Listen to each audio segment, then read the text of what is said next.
Hey everyone, I am Rafi. আজকে আমরা শিখব কিভাবে একটা ইফেক্টিভ বিজনেস প্ল্যান তৈরি করা লাগে। আমরা অনেকেই যারা বিজনেস করার ট্রাই করতেছি বা করব ভাবতেছি, কিন্তু জানি না কিভাবে একটা বিজনেস তৈরি করা লাগে, কিভাবে একটা বিজনেস চলে। আজকে আমরা সেটাই শিখব। আমি খুব সহজভাবে তুলে ধরবো কিভাবে একটা বিজনেস প্ল্যান তৈরি করা লাগে, যেমনটা গুগল, ফেসবুক, কোকাকোলা বড় বড় কোম্পানিগুলো করে থাকে। কিন্তু আমরা বেশ দুঃখজনক হলেও আমরা সেটা করি না আর কি। কিন্তু সেটা করা প্রয়োজন। কেন প্রয়োজন, কিভাবে করব সেটা বলবো। আমি সব কিছুই কিন্তু আমার ল্যাপটপে নোট করে রাখছি, কারণ আমি ক্যামেরার সামনে আসলে ভুলে যাই। সো বিজনেস প্ল্যানের জন্য আমাদের 10টা জিনিস মাথায় রাখা লাগবে। তার আগে আমরা জেনে নেই বিজনেস প্ল্যানটা কি। বিজনেস প্ল্যানটা হচ্ছে যে আপনার বিজনেসের রিসার্চ, ডেভেলপমেন্ট, গ্রোথ, তার জন্য একটা কম্প্রিহেন্সিভ রোডম্যাপ, যার মাধ্যমে বুঝতে পারবেন কিভাবে আগানো লাগবে, কিভাবে আগাইলে আপনি আরও ভালো ইফেক্টিভলি ফলাফল পাবেন, সেটা বলতে পারেন। আচ্ছা, তারপরে আমরা কেন বিজনেস প্ল্যানটা করব, তাই না, অনেকের কোশ্চেন। সেটার ক্ষেত্রে হচ্ছে যে আমরা যে আমাদের যে বিজনেস সেটা কিভাবে চলবে, ইনভেস্টররা কিন্তু দেখতে চায় আমাদের বিজনেস প্ল্যানটা কেমন হবে।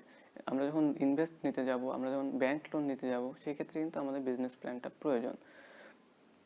এবং বিজনেস প্ল্যানটা করতে কখন আমরা বিজনেস প্ল্যানটা করব, সবচাইতে বেটার হচ্ছে যখন আমরা বিজনেস করার ফার্স্টে শুরু করব, তখন আমরা প্ল্যানটা করব। এছাড়াও আমরা ইনভেস্টমেন্ট বা ব্যাংক লোনের জন্য প্রয়োজন, একটা ভালো কো ফাউন্ডার বা পার্টনার খুঁজে পাওয়ার জন্য প্রয়োজন, বিভিন্ন জায়গায় আপনি পিচ দিবেন, আপনার বিজনেসকে তুলে ধরবেন, সেক্ষেত্রে প্রয়োজন। আপনি আপনার এমপ্লয়ি হায়ার করবেন, কিভাবে হায়ার করবেন, সেক্ষেত্রে আপনার কিন্তু প্ল্যানগুলো কাজে লাগবে। তো চলুন দেখি, শুরু করা যায়। ফার্স্টে হচ্ছে যে 1 নাম্বার, যেটা হচ্ছে যে কিভাবে একটা হচ্ছে 1 নাম্বার হচ্ছে যে এক্সিকিউটিভ সামারি। আপনি যে বিজনেস করতেছেন, প্ল্যানটা করতেছেন, তার একটা সামারি তৈরি করা। ধরেন আপনার কিভাবে মার্কেট রিসার্চ করবেন, কিভাবে কাস্টমার অ্যাক্টিভ করবেন, কিভাবে মার্কেটিং করবেন, কিভাবে কাস্টমার রিলেশনশিপ ম্যানেজ করবেন, কম্প্রিহেন্সিভ তার একটা কম্প্রিহেন্সিভ একটা সামারি তৈরি করা। এবং সেটার লেন্থ কত হবে, 1 পৃষ্ঠার মধ্যে, সর্বোচ্চ 1 পেজ, 1 পেজের মতো সেটা একদম সংক্ষিপ্ত আকারে তৈরি 1 পেজের মতো সেটা সংক্ষিপ্ত আকারে তৈরি করা লাগবে। আচ্ছা, দ্বিতীয়ত হচ্ছে যে আমার হচ্ছে যে কোম্পানি ডেসক্রিপশন। আমার যে কোম্পানি, আমি কোম্পানি সম্পর্কে বলা কেমন হতে পারে। আমার কোম্পানির 3টা মিশন থাকতে পারে। 1 নম্বর মিশন স্টেটমেন্ট, হিস্টোরি, অবজেক্টিভ, আমার উদ্দেশ্য। আমার কোম্পানির প্রথম মিশন কি, সেটা আমার কিন্তু মেনটেন বলা লাগবে। এই হচ্ছে যে স্টেপে সেটা হচ্ছে কি ইন্সপাইরেশনাল, আপনার যে ভিশন সেটা অন্যকে বোঝানো লাগবে। ফার্স্ট অফ অল আপনি যে এইখানে যাইতে চান, সেটা কিন্তু অন্যকে আপনার কাজের মাধ্যমে হোক বা এইখানে তো লেখা মানে উপস্থাপনের মাধ্যমে আপনাকে বোঝানো লাগবে। দ্বিতীয়ত হচ্ছে ইমোশনাল, আপনি যে একটা প্রোডাক্ট বা সেল করতে চান, আপনি যে একটা কোম্পানি, সেটা আপনাকে মানুষের অ্যাট্রাকশন পাওয়া লাগবে। সেটা ইমোশনালি হতে পারে আবার যে কোনোভাবে। সবচেয়ে ভালো হয় আপনি যদি ইমোশনালি হিট করতে পারেন। তারপরে আসতেছে হচ্ছে যে কোম্পানি হিস্টোরি, আপনার কোম্পানি হিস্টোরি সম্পর্কে কবে আপনার কোম্পানিটা তৈরি হয়েছে সেটা। দ্বিতীয়ত হচ্ছে যে আপনার মাইলস্টোন, কোনো মাইলস্টোন স্পর্শ করছেন কিনা। যেমন কয়েকদিন আগে আমরা দেখলাম শাহ সিমেন্ট হচ্ছে গিনিস ওয়ার্ল্ড বুক কিন্তু রেকর্ড করছে সবচাইতে বড় কি যেন করছিল ওরা। তারপরে লোকেশন, আপনার কোম্পানি কোথায়, এগুলা কিন্তু আপনার ইউজারের ট্রাস্ট বাড়ায়, ইউজার বা কাস্টমারদের ট্রাস্ট বাড়াবে। নাম্বার অফ এমপ্লয়ি, কতজন হচ্ছে এমপ্লয়ি আছে আপনার কোম্পানিতে। তারপরে লিডারশিপ রোল, কে কোন রোল পালন করতেছে, যেমন ম্যানেজিং ডিরেক্টরের একটা রোল, তারপরে সিওর আর একটা রোল, ম্যানেজারের আর একটা রোল, এগুলো। তারপর আপনার প্রোডাক্ট বা সার্ভিস যেটা মেইন, আপনি সেটা তুলে ধরা লাগবে। এরপরে হচ্ছে যে আপনার উদ্দেশ্য কি, আপনার কোম্পানির উদ্দেশ্যটা কি, সেটা অবশ্যই একদম স্পেসিফিক হইতে হবে এবং মেজারেবল হইতে হবে। যেমন অবাস্তব কোনো কিছু হইলে হবে না, যেমন আমি অর্জনও করতে পারবো না, এরকম কিছু হওয়া যাবে না। হয়তো অ্যাচিভেবল, যেটাই বললাম, মানে আপনি যে অর্জন করতে পারবেন এরকম হচ্ছে থাকা লাগবে। আবার রিয়ালিস্টিক, বাস্তবসম্মত হওয়া লাগবে। অনেক ক্ষেত্রে আমরা অনেক কিছু করতে যাই কিন্তু সেটা বাস্তবসম্মত না, সেরকম যেন না হয় সেটা মনে রাখা লাগবে। এবং টাইম বাউন্ড, সময়ের একটা মেনটেন্স আছে। একটা সময়ে অনেক ক্ষেত্রে আমরা সময় মেনটেন করতে পারি না, বিধায় কিন্তু আমরা অনেক কিছু অ্যাচিভ করতে পারি না। সময়গুলোকে ডিটারমাইন করে করা লাগবে। আচ্ছা, 3 নাম্বার হচ্ছে আপনার মার্কেট রিসার্চ অ্যান্ড পটেনশিয়াল। আপনি যে আপনার প্রোডাক্ট বা সার্ভিস সেল করবেন, সেটা কোথায় সেল করবেন, সেই মার্কেটটা কেমন হবে, সেটাকে আপনার রিসার্চ করা লাগবে। আপনি কাদের কাছে সেল করবেন সেটা কিন্তু আপনাকে আগে ডিটারমাইন করা লাগে, মার্কেটটা রিসার্চ করা লাগবে। কেমন? ধরেন আপনি হচ্ছে বোঝানোর সুবিধার্থে ধরেন আপনার একটা কোম্পানি আছে, সেটা হচ্ছে যে ফ্যাশন ব্র্যান্ড এবং সেটা পাঞ্জাবি সেল করে।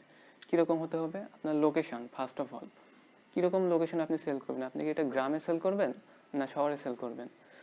অবশ্যই এটা নির্ভর করে আপনি কীরকম প্রোডাক্ট বা কীরকম দামে সেল করতেছেন। এর পরেরটা হচ্ছে ইনকাম, মানে আপনি যাদের কাছে সেল করতেছেন তাদের বাইং পাওয়ার কেমন। আপনি যদি এই প্রোডাক্টটা যদি দাম হয় 3,000 টাকা, আপনি যদি এটা গ্রামে সেল করতে যান, কিন্তু মানুষ কিন্তু কিনবে না।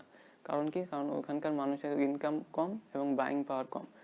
সেম জিনিসটা আপনি যদি শহরে বিক্রি করেন, সেক্ষেত্রে আমাদের ইনকাম বেশি, মানে শহরের মানুষের ইনকাম বেশি, বাইং পাওয়ার বেশি। এক্ষেত্রে আমাদেরকে টার্গেট করতে হবে লোকেশনটা ঠিক জায়গায় আছে কিনা এবং মানুষের বাইং পাওয়ারটা। তারপর হচ্ছে এজ। আপনি ফ্যাশন ব্র্যান্ড হিসেবে আপনি বিশেষ করে অ্যাডাল্ট বা টিনেজার এদেরকে টার্গেট করতে পারেন। বয়স্ক লোকরা পাঞ্জাবি পরে, ঠিক আছে, সেক্ষেত্রে আপনাকে আলাদা সেগমেন্ট করা লাগবে। একদম লাস্টটা আমি বলতেছি। তারপরে হচ্ছে জেন্ডার, অবশ্যই ছেলেরা কিনবে, মেয়েরা কিনবে না, অবশ্যই ছেলেদের টার্গেট করতে হবে। এডুকেশন, অনেক ক্ষেত্রে দেখবেন অনেক প্রোডাক্টের ক্ষেত্রে আপনাকে সেটা ব্যবহার করার জন্য কিছু পড়াশোনা করা লাগে, জানা লাগে, সেই বিষয়টা আপনাকে জানা লাগবে কিছু কিছু প্রোডাক্টের ক্ষেত্রে, সব প্রোডাক্টের ক্ষেত্রে না। প্রফেশন, কিছু কিছু প্রোডাক্ট বা সার্ভিস দেখবেন কিছু কিছু ইন্ডাস্ট্রি স্পেসিফিক, যেমন আমাদের মার্কেটিং বা আইটি রিলেটেড হলে আমরা কিন্তু স্পেসিফিক বি টু বি সেলটা করি, আর B2C সেলটা খুবই কম করি, মানে বিজনেস টু বিজনেস সেলটা করি, বিজনেস টু কাস্টমার সেলটা আমাদের খুবই কম। এটা কিন্তু আমার প্রফেশনটা আমাদের নির্ধারণ করা লাগে। হবিস, দেখবেন যাদের হবি বেশি, নতুন শখ বেশি, খুব ভালো শখ, তারা দেখবেন নতুন নতুন প্রোডাক্ট কিন্তু আগ্রহ বোধ করে। যেমনটা উদাহরণ হচ্ছে অ্যাপেলের আইফোন, প্রয়োজন নাই তবু অনেকে আইফোন কিনে চেঞ্জ করে, আইফোন 12 আছে 30 কিনবে, নতুন আসছে, হবি, কোনো কারণ নাই তবুও কিনবে, এরকম হয় আর কি। এরপরে 4 নাম্বারটা হচ্ছে কম্পিটিটিভ অ্যানালাইসিস। এটা খুবই ইম্পর্টেন্ট। আপনি একটা মার্কেটে যখন ঢুকবেন তখন মার্কেটটা খুব ভালোভাবে রিসার্চ করবেন। আপনি শুধুমাত্র একা মার্কেটে ওই প্রোডাক্ট বা সার্ভিসটা সেল করতেছেন না, আপনার মতো অনেকেই আছে সেম জিনিসটাই সেম জায়গায় সেল করতেছে।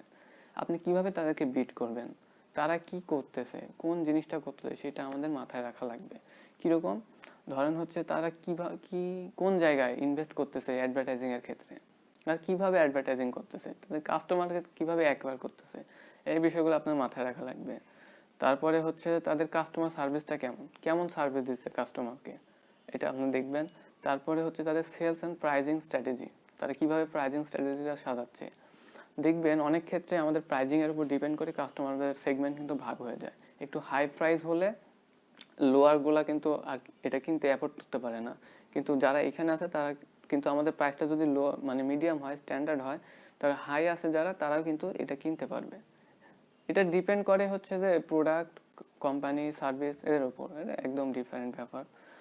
তারপর হচ্ছে থার্ড পার্টি, মানুষ কিভাবে রিকগনাইজ করতেছে, কোথাও কোনো ট্রাস্ট পাইলট, যেমন ট্রাস্ট পাইলটে আপনার প্রোডাক্ট বা সার্ভিসের রেটিং দেওয়া যায়, ওরা কেমন রেটিং দিচ্ছে সেটার উপর কিন্তু ডিপেন্ড করবে আপনি মার্কেটে কেমন কি করবেন, মানুষ কিন্তু এখন রেটিং দেখে করবে। তারপরে যেটা আসতেছে সেটা হচ্ছে প্রোডাক্ট বা সার্ভিস। আপনি যে 5 নাম্বার হচ্ছে প্রোডাক্ট বা সার্ভিস, আপনি যে প্রোডাক্ট বা সার্ভিসটা সেল করবেন সেটাই যদি ভালো না হয় তাহলে তো হবে না। সেটা কিভাবে মানুষের উপকারে আসবে, সেটা কিভাবে আসবে, সেটা মানুষ কাছে লাগাইতে পারে সেটা জানানো, আপনার ইউনিক ফিচারটা কি, এবং ওই ইউনিক ফিচারটা ব্যবহার করে মানুষের উপকার কিভাবে আসবে। আপনি যত ভালোভাবে মানুষকে বোঝাইতে পারবেন তত ভালো আপনার প্রোডাক্ট বা সার্ভিস সেল হওয়ার চান্স তত বেশি। এক্ষেত্রে মানুষের বেনিফিটসটা বলবেন, কাস্টমার ইজ এ হিরো, সবসময় মনে রাখবেন। এবং অবশ্যই ট্রাই করবেন, যেহেতু আপনার কম্পিটিশন আছে, এবং তাদেরকে কিভাবে বিট করে আপনার এই প্রোডাক্টটা, তাদের থেকে কি জন্য বেশি ভালো, সেটা আপনি কাস্টমারকে বোঝানো হয়। 6 নাম্বার হচ্ছে যে সেলস অ্যান্ড মার্কেটিং। এটা খুবই ইম্পর্টেন্ট। বর্তমানে কথা আছে না, যে যত ভালো প্রচার করতে পারে তার গ্রো কিন্তু তত ভালো। বর্তমানে কথায় আছে প্রচারেই প্রসার, এটা 100% সত্যি। বর্তমানে একটা প্রোডাক্ট বা সার্ভিস 30-40%, কিন্তু তার মার্কেটিং 60-70% করা লাগে। যত বেশি মার্কেটিং করতে পারবেন, যত ভালো মার্কেটিং করতে পারবেন, আপনার ইমপ্রুভ করা, গ্রো করার চান্স তত বেশি। এই যেটা বলতেছিলাম একটু আগে, ভ্যালু প্রপোজিশন, মানে আপনি কি ভ্যালু পাচ্ছেন, মানে এই প্রোডাক্ট বা সার্ভিস ব্যবহার করে আপনি কি ভ্যালু পাচ্ছেন, এটা কাস্টমারকে বোঝানো। কাস্টমারকে বোঝানো যেন তারা বুঝতে পারে এইটা ব্যবহার করে না আমার লস হচ্ছে না, আমি যে টাকা দিয়ে কিনতেছি তার থেকে আমি বেশি ভালো ভ্যালু পাচ্ছি।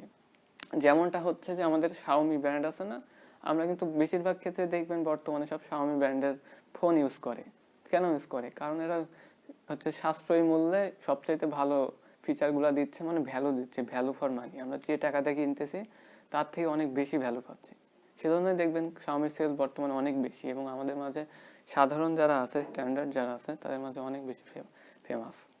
এটা অবশ্যই মাথায় রাখা লাগবে। এরপরে হচ্ছে যে বিজনেস ফাইন্যান্সিয়াল, এটা ইম্পর্টেন্ট। আপনি যে একটা বিজনেস করবেন, আপনার ফাইন্যান্সিয়াল যদি ঠিক না থাকে সেক্ষেত্রে কিন্তু আপনি বুঝতে পারবেন না আপনার গ্রো কেমন হচ্ছে, আপনার লস কেমন হচ্ছে। সেক্ষেত্রে আপনি আপনার স্টেটমেন্টগুলোকে ঠিক রাখা লাগবে। কীরকম? আপনার ইনকাম স্টেটমেন্ট, কত ইনকাম হচ্ছে, কোন দিক থেকে ইনকাম হচ্ছে। তারপরে হচ্ছে প্রফিট অ্যান্ড লস, যেটা বললাম, আপনি কত লস করতেছেন, কত প্রফিট করতেছেন। তারপরে হচ্ছে ক্যাশ ফ্লো, মানে নগদ কত টাকা ক্যাশ ফ্লো হচ্ছে, বর্তমানে কীরকম ট্রানজ্যাকশন হচ্ছে সেটা। তারপরে হচ্ছে ব্যালেন্স শিট, মানে সবগুলার ব্যালেন্স শিট রাখা, মানে হিসাব রাখা আর কি বোঝাচ্ছে। এই সবগুলো কিন্তু আমাদের মাথায় রাখা লাগবে। আমরা যে অ্যাকাউন্টিং, মেইনলি এটা কিন্তু অ্যাকাউন্টিং পার্ট, আমাদের অ্যাকাউন্টিংটা ঠিক রাখা লাগবে। তাহলে আমরা বুঝতে পারবো আমাদের কত দূর আরো ইমপ্রুভ করা লাগবে, কত লস হচ্ছে না লাভ হচ্ছে সেটা। এরপরে আসতেছে অর্গানাইজেশন অ্যান্ড ম্যানেজমেন্ট। 8 নম্বরে হচ্ছে অর্গানাইজেশন অ্যান্ড ম্যানেজমেন্ট। আপনি যে হায়ার করছেন, আপনি যে একটা কোম্পানি চালাচ্ছেন, আপনি যে তাদেরকে হায়ার করবেন, আপনার এমপ্লয়ীদের, অবশ্যই আপনাকে তাকে ম্যানেজ করা লাগবে ঠিকভাবে। আপনি যত ভালো ম্যানেজ করতে পারবেন আপনার কোম্পানিকে বা মানে এমপ্লয়ীদের, তত ভালো ইফেক্ট হবে। আপনি যাদেরকে হায়ার করছেন তারা কি আদৌ আপনার কোম্পানিকে ভ্যালু দিতে পারতেছে কি পারতেছে না, এটা কিন্তু আপনাকে নির্ধারণ করা লাগবে। আপনি যত খরচ করছেন তাদের পিছনে, তাদের কাছ থেকে তাদের থেকে বেশি ফিডব্যাক পাচ্ছেন কিনা সেটা কিন্তু আমাদের মাথায় রাখা লাগবে। বোঝা গেছে? এটা হচ্ছে আপনি যত ভালো হ্যান্ডেল করতে পারেন, তাদের রোলটা কি, তারা যে জন্য আসছে সেই কাজটা ঠিকভাবে করতে পারতেছে কিনা সেটা কিন্তু আপনাদের মাথায় রাখা লাগবে। এই জন্য হচ্ছে যে এটা হচ্ছে যে organisation management sector.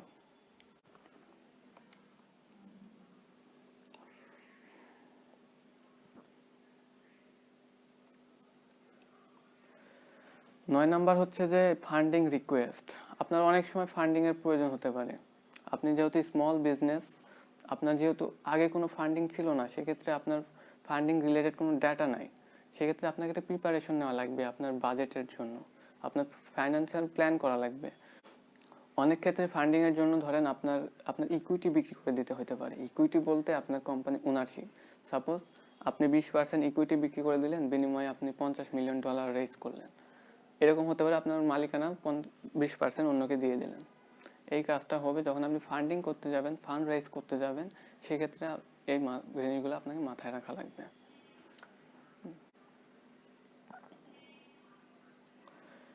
10 number and final হচ্ছে যে অফিসিয়াল ডকুমেন্টস। আপনি এই পর্যন্ত যত যা করছেন সবগুলো একটা অফিসিয়াল ডকুমেন্টস রাখা লাগবে।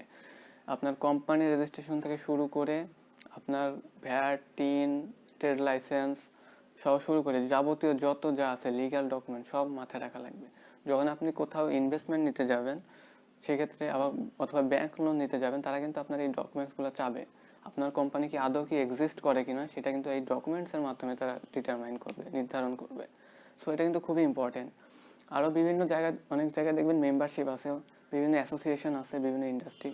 আমাদের বিশেষ করে আমাদের আইটি রিলেটেড জন্য বেসিস, আমরা যদি বেসিসে রেজিস্টার্ড হই তাহলে কিন্তু অনেক বেশি সুবিধা পাবো। তেমনিভাবে বিভিন্ন ইন্ডাস্ট্রি, বিভিন্ন ধরনের এরকম অ্যাসোসিয়েশন আছে, সেগুলোতে আপনারা জয়েন করবেন। এই কয়টা ধাপগুলো যদি আপনি ঠিকভাবে নির্ধারণ করতে পারেন প্রথমেই, বিজনেসে কোথায় যায় কি কি করা লাগতে পারে, তাহলে কিন্তু আপনার একটা আইডিয়া চলে আসবে যে কোথায় কোন কাজটা আপনি করবেন, কোথায় আরো ইমপ্রুভ করা প্রয়োজন। যখন আপনি কোম্পানি রান করবেন, চলতে থাকবে, দেখবেন কোথায় কোথায় যেন স্লো হয়ে যাবে অনেক জায়গায়। সেক্ষেত্রে আপনি ইজিলি বুঝতে পারবেন, হ্যাঁ আমি এই জায়গায় স্লো হয়ে গেছে, এইখানে আমার ইমপ্রুভমেন্ট প্রয়োজন। কারণ এগুলো দেখবেন একদম সেগমেন্ট আকারে আছে, কোথায় ইমপ্রুভ করা প্রয়োজন সেটা আপনি বুঝতে পারতেছেন। আচ্ছা, আমি আরেকবার ওভারভিউ দিয়ে দিচ্ছি এক নজরে। সেটা হচ্ছে কি কি করবেন, বিজনেস প্ল্যান করতে গেলে আমাদের কি কি করা লাগবে।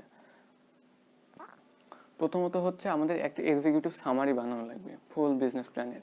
দ্বিতীয়ত হচ্ছে আমার কোম্পানির ডেসক্রিপশন, আমার হিস্টোরি কোম্পানি সম্পর্কে, ভিশন মিশন সম্পর্কে। 3 নাম্বার হচ্ছে যে মার্কেট রিসার্চ এবং পটেনশিয়াল, খুব ইম্পর্টেন্ট। 4 নাম্বার হচ্ছে কম্পিটিটিভ অ্যানালাইসিস, আমার আরও যারা কম্পিটিটর আছে তাদেরকে অ্যানালাইসিস করা। 5 নাম্বার হচ্ছে প্রোডাক্ট অ্যান্ড সার্ভিস, যেটা আমি অফার করতেছি। 6 নাম্বার হচ্ছে যে মার্কেটিং অ্যান্ড স্ট্র্যাটেজি, এটা খুব ইম্পর্টেন্ট, আমি কীভাবে মার্কেটিং স্ট্র্যাটেজি সাজাচ্ছি, কীভাবে মানুষের কাছে পৌঁছাচ্ছি এটা। 7 নাম্বার হচ্ছে বিজনেস ফাইন্যান্সিয়াল, আমার বিজনেসের ফাইন্যান্সিয়াল কেমন হবে সেটা। 8 নাম্বার হচ্ছে অর্গানাইজেশন অ্যান্ড ম্যানেজমেন্ট, আমি কীভাবে আমার অর্গানাইজেশনটা, আমার কোম্পানিকে ম্যানেজ করতেছি সেটা। 9 নাম্বার হচ্ছে যে ফান্ডিং রিকোয়েস্ট, আমি কীভাবে ফান্ড পেতে পারি, ফান্ড পাওয়ার জন্য আমার কী কী হতে পারে সেটা। 10 নাম্বার হচ্ছে যে অফিসিয়াল ডকুমেন্টস, আমি যাবতীয় যত যা করব না কেন আমার সব অফিসিয়াল ডকুমেন্টস এখানে থাকবে। এই তো, এই কয়টা জিনিস যদি ভালোভাবে আপনি নির্ধারণ করতে পারেন, মানে ঠিক করতে পারেন, তাহলে আপনার কোম্পানি চালানো খুবই সহজ হয়ে যাবে। বড় বড় কোম্পানিগুলো সেমভাবেই এরকম তাদের মার্কেটিং বা বিজনেস প্ল্যানটা করে। ভালো থাকবেন সবাই, বাই।